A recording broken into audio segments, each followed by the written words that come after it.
Oh, how the wind is fickle, sailors. Well, at least if you're in the market investing right now, and especially when it comes to big tech. There's a lot going on in any of the tech sector right now, and none of it seems to be very good. The tech sector took a very large hit when the Fed made its announcement on Friday, and after-hours trading got only worse. What does this all mean? Where is it all going? And why is it happening? Well, on this Tech Tuesday, we're going to take a look at some of the things that are contributing to this, predictable yet catastrophic series of events. Here we go.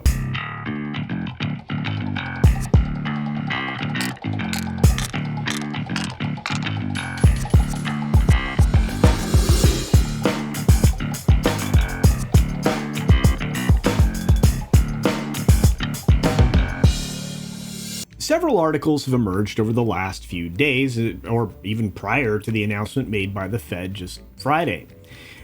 Basically trying to outline some of the issues that big tech and similar tech companies are actually having to deal with. There's a lot going on here. Big tech is trying to navigate what is being described as a shaky economy by Variety in their VIP piece, but it's bigger than that, and it's more substantial, and it leads us to a discussion around how tech could have some failing entities in the near future. First of all, most of these tech companies are pretty heavily invested on the advertisement side of things, the ad tech part of tech. They have pretty good sized businesses when it comes to digital advertising. They have to. That's their bread and butter. If advertisement's the only thing that drives the financial interest in their platform, and without it, well, it's just a bunch of web pages being served up for free, and that's not an economic model that's sustainable. You have major ETF tracking tech sector stuff going on with the XLK sinking 18%. You have the S&P 500 declining 13%. And this was all prior to Friday's announcement, because I haven't even bothered to do the numbers yet. The futures market is getting destroyed. Anything that looks forward is having a problem here. Tech is not generating the kind of advertising business that it needs to survive. And all of that is because of the macroeconomic slowdown, the massive inflation, and now something that's supposed to help with inflation, a Fed rate increase. Well, that's not exactly righting the ship. Everybody involved in the advertising side of the business is busy reevaluating their position as far as advertising goes, at least digitally. Maybe not so much on the linear side, because it's tried and true, and there are actual metrics there that are easy to evaluate. There are times when an ad tech platform has so little transparency that you don't actually know the value of your dollar. At least you have some sense of what it is when it comes to linear numbers.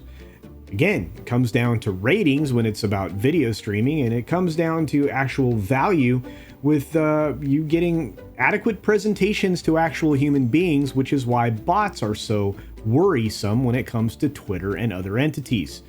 You're looking at people like Sheryl Sandberg mentioning that they're concerned because many macroeconomic factors have had a huge impact on their revenue because, again, there are challenges that are arising. Well, they're not something that they've had to deal with before. Out of control inflation and all these other things didn't exist at a period in time when Facebook was supported primarily by ad revenue. Things have changed. Apple has actually had a pretty good quarter, but their digital advertising numbers were very much impacted overall when it came to their earnings. Tim Cook even acknowledged as much on his earnings call when that thing happened in the end of July. You're going to see more and more companies coming clean when it comes to the fact that they're not getting the kind of money that they rely on out of advertising. But that's just one side of the coin. There's other things there. You're going to see large entities like Apple, Microsoft, and Alphabet continuing to fall into the red under the weight of a bear market where largely their financial well-being is held aloft by investors who are, I guess, losing faith in the tech stocks. When a mega cap stock loses 3 to 5%, it might be time to panic, and there probably isn't a lot of room for rebound or bounce back. I don't see a lot of these losses being recovered quickly, although I could be wrong. It's happened before. We've had a series of very bad days and recovery all in another one. But it's going to depend on some numbers, and they're going to have to be somewhat positive. I don't see those on the horizon, and I don't think any of these companies do either. And for a change, at least they're being honest with the investors. What's worse is the actual global outlook. It's not good. It hasn't been good for a while. Moving into 2023, there's still not a lot of positive to look forward to. People doing some forward looking have said they anticipate the growth in the total number of participants in tech platforms to grow. They don't anticipate that they're actually going to be generating more revenue. And I absolutely agree with that. It's going to be hard when people are essentially trying to decide between food and gas for the week. Last thing they're going to do is, exercise the advantage of this digital marketplace and actually purchase something that way. Unless it's at a substantial discount, which would be to the detriment of the advertisers who are spending money in the first place on your platform. It's going to be another area that they're going to have to focus on, and that's hiring and firing and layoffs. You can't continue to pay the people that you pay the amount that you pay them in an environment that isn't conducive to growth. And I don't think there's a lot of financial growth in any of these tech entities.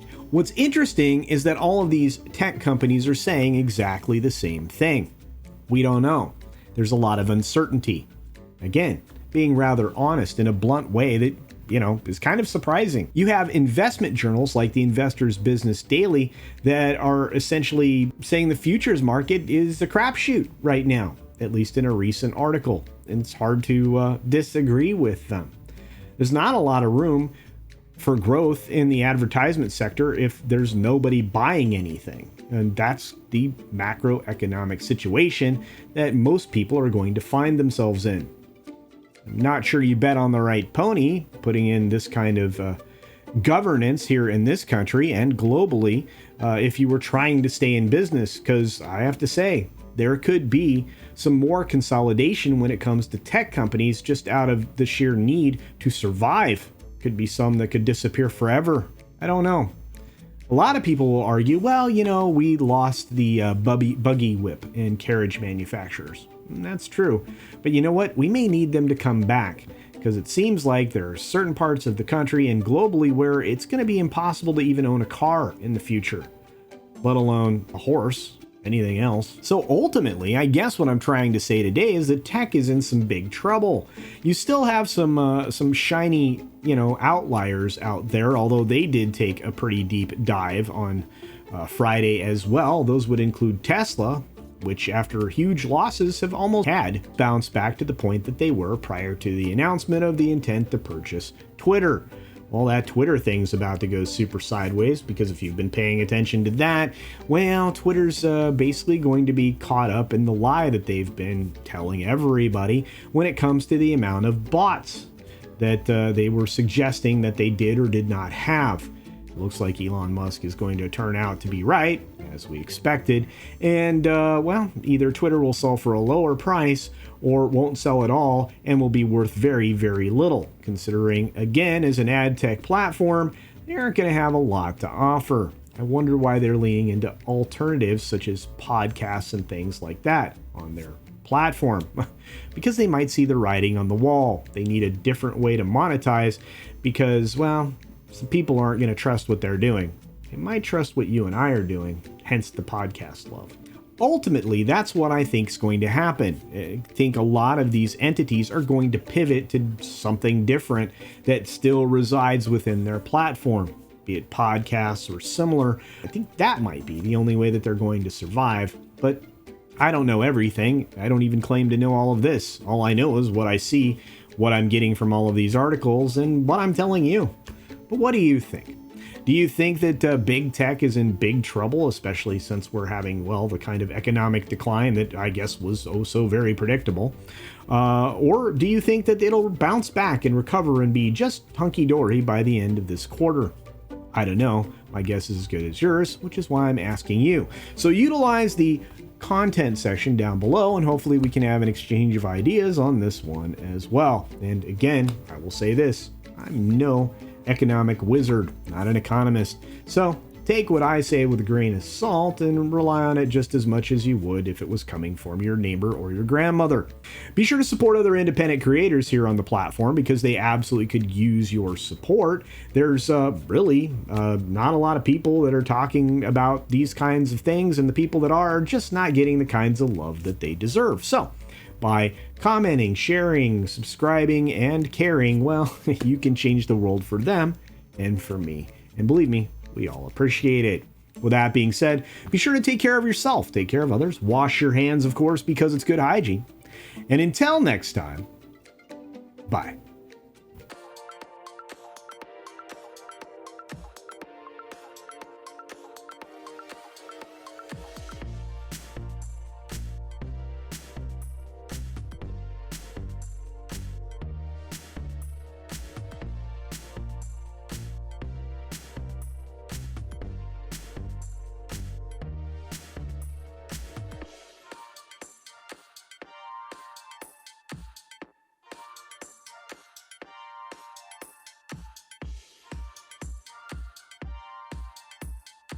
Thanks for visiting today. Be sure you're subscribed and hit that for alerts. Yay! Of course, like and share all of the videos that you can, as it helps with the algorithm. Have a great day.